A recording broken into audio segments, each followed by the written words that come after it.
Now let's see how you can solve a triangle by using the law of sines. Now, so far we've used trigonometric ratios, right? And we've used the hypotenuse rule, and we've used the fact that the total sum of angles inside a triangle is 180 degrees.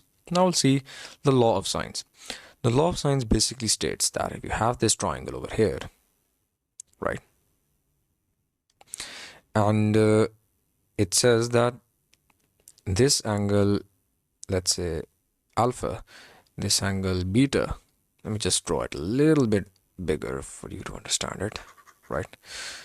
It basically says you use the law of sines when you do not have a right angle triangle, okay? So if you have this triangle over here, right?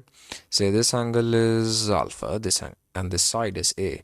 This angle is beta, let's say this side is B, and let's say this angle is gamma, and this side is C. It says that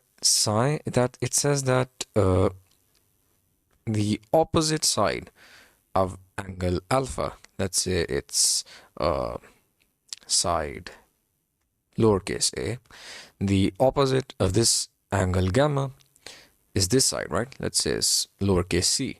The side that is opposite to this angle beta is this side, right?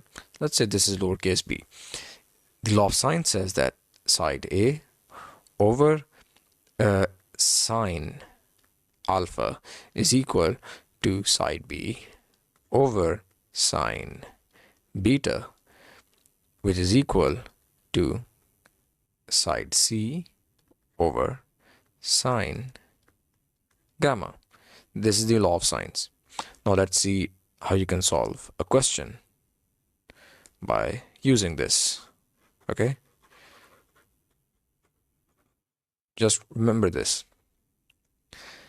So basically now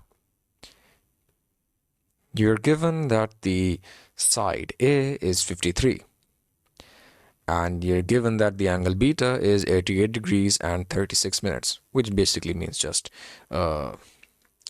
88 36 by 60 in mixed fractions, right? So it's 88 point something, and the angle gamma is 31 degrees and 54 minutes, which is just basically 3154 by 60, which is like 31.8 something or 9 something, I don't know.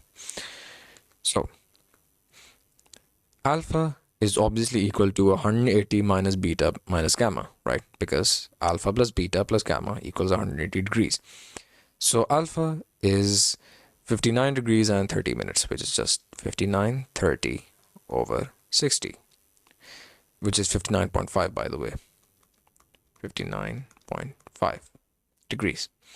Now that you have all three angles, you need to find the side B and the side C and the side C, right?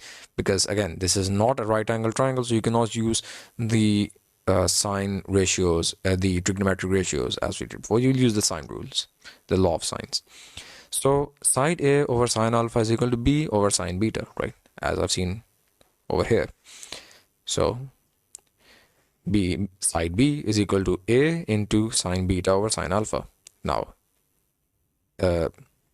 side A is 53 and beta is 88 degrees and 36 minutes, and alpha we found out is 59 degrees and 30 minutes. So now you can find the side B. So side B has a length of 61.49. Now let's find side C using the same method. So C over sine gamma is equal to B over sine beta. So C is equal to B into sine gamma over sine beta. And we already know what B is. It's 61.5. We found that out earlier. We know that gamma was equal to 31 degrees and 54 minutes. And we know that beta is equal to 88 degrees and 36 minutes. So now simply do all the multiplications and you can find out that the side C is equal to 32.51. And so now you have all of the requirements. You have sides A, sides B, and side C. And you also have angle alpha, beta, and gamma. So you've solved the triangle by using the law of sines.